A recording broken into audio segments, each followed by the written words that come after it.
हर दिन वह कैदी जानबूझकर गार्ड्स के करीब जाता, उनके बेल्ट पर लटके हुए चाबियों को ध्यान से देखता।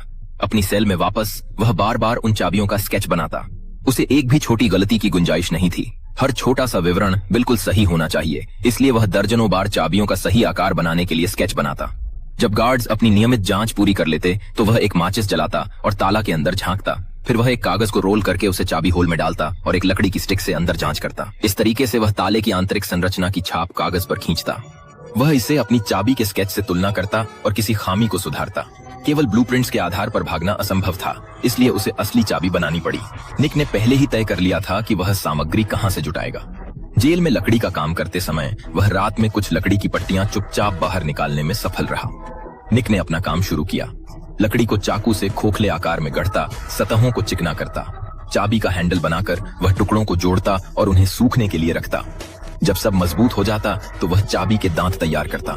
ब्लूप्रिंट्स के आधार पर घंटों मेहनत के बाद उसने वह चाबी बनाई। निक ने चाबी ताले में डाली और धीरे से घुमाया। ताला खुल गया, लेकिन एक दरवाजा खुलने से स्वतंत्रता नहीं थी। दूसरा दरवाजा भी था जिसे सिर्फ बाहर से खोला जा सकता था। मगर निक इन चुनौतियों से घबराया नहीं। हर मौके पर गार्ड्स की चाबियां ध्यान से देखता और दूसरी चाबी याद से बनाता। सफाई के दिन मेहनत को आजमाता। उसकी यांत्रिक कुशलता ने दूसरा दरवाजा भी खोल दिया, लेकिन जैसे ही कहा निक ने ताले को फिर घुमाने की कोशिश की, चाबी फंस गई। जोर लगाते ही चाबी टूट गई। निक अवाक रह गया। क्या निक भागने में सफल होगा? यह जानने के लिए देखें रोमांचक फिल्म एस्केप फ्रॉम प्रिटोरिया।